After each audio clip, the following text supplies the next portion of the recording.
Hi పిల్లలు, praise the lord. నా పేరు స్వీటీ. నేను ఈరోజు మరొక కథతో మీ ముందుకొచ్చాను.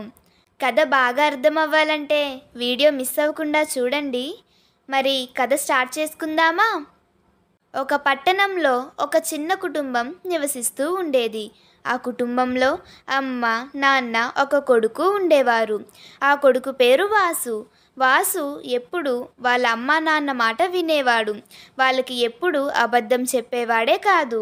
ఆ పట్టణానికి చివర ఒక చిన్న అడవి ఉండేది. ఆ అడవి ఆ పట్టణం అంతటికి చాలా ప్రసిద్ధమైనది. ఒకరోజు వాసు వాళ్ళ ఫ్రెండ్స్ అందరూ పిక్నిక్కి వెళ్ళాలని అనుకుంటారు. ఎక్కడికి వెళ్తే బాగుంటుందని బాగా ఆలోచించి పట్టణానికి చివరిగా ఉన్న ఆ అడవికి వెళ్దామని నిర్ణయించుకుంటారు. కానీ వాసు మాత్రం ఆ అడవికి నేను రానని, ఒకవేళ తను వస్తే వాళ్ళ అమ్మా నాన్న తిడతారని వాళ్ళ ఫ్రెండ్స్కి చెప్తాడు. కానీ వాళ్ళ ఫ్రెండ్స్ మాత్రం పార్క్కి వెళ్తున్నామని మీ ఇంట్లో అబద్ధం చెప్పి మనం అడవికి వెళ్దామని వాసుకి ఐడియా ఇస్తారు. ఆ మాటలు వాసు విని ఫ్రెండ్స్తో పార్క్కి వెళ్తున్నామని వాళ్ళ అమ్మ నాన్నకు అబద్ధం చెప్తాడు. వాసు చెప్పింది అబద్ధమని తెలియక వాసు వాళ్ళ అమ్మా నాన్న జాగ్రత్తగా వెళ్ళమని, క్షేమంగా వెళ్ళిరమ్మని కొన్ని జాగ్రత్తలను వాసుకి చెప్తారు. చివరికి ఫ్రెండ్స్ అందరూ కలిసి ఆ అడవికి వెళ్తారు.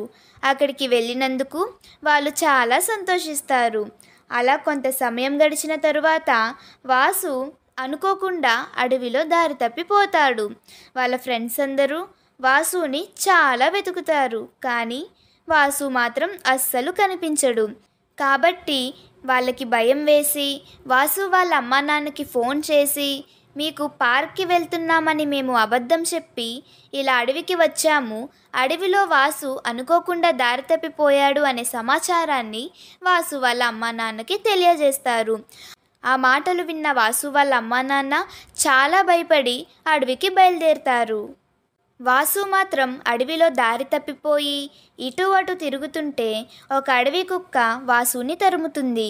వాసు దాని నుంచి తప్పించుకోవడానికి ఒక చెట్టు ఎక్కుతాడు. కానీ కిందకి దిగడానికి ధైర్యం చాలక ఆ అడవి కుక్క వెళ్ళిపోయినా సరే ఆ చెట్టుపైనే ఉండిపోతాడు. కొంతసేపు అయిన తరువాత వాసు చెట్టుపైన ఉండడం వాళ్ళ ఫ్రెండ్స్ చూసి వాసుని కిందకి దించి తనని కాపాడుతారు. చివరికి వాసుని వాళ్ళ పేరెంట్స్కి అప్పగిస్తారు.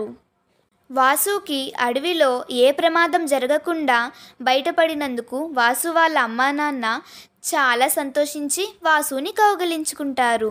అలానే వాసు వాళ్ళకి అబద్ధం చెప్పినందుకు వాసుని తిడతారు. అలానే ఇంకొకసారి అబద్ధం చెప్పకూడదు అని వాసుని గట్టిగా హెచ్చరిస్తారు.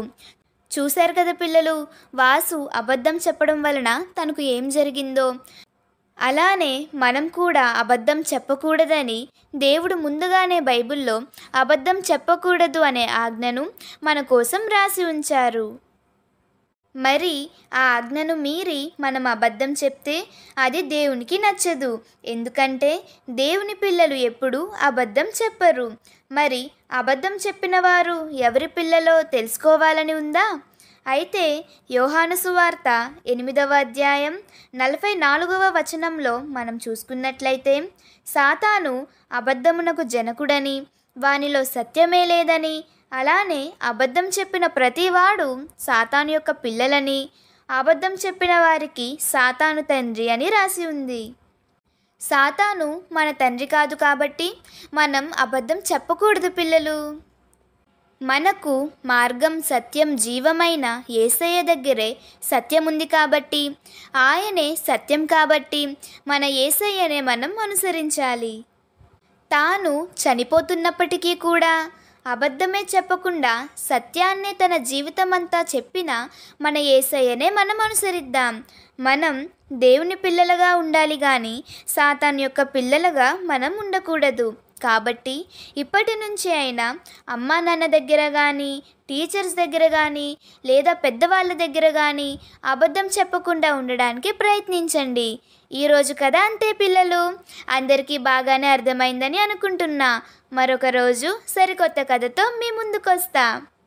ఇలాంటి కథలు ఇంకా కావాలంటే ఈ ఛానల్ను సబ్స్క్రైబ్ చేసుకోండి. మీ అభిప్రాయాలను కామెంట్ రూపంలో తెలియజేయండి. అలానే ఇలాంటి కథలు మీ ఫ్రెండ్స్ కూడా వినాలనుకుంటే వాళ్లకు ఈ వీడియోని షేర్ చేయండి. బాయ్ పిల్లలు.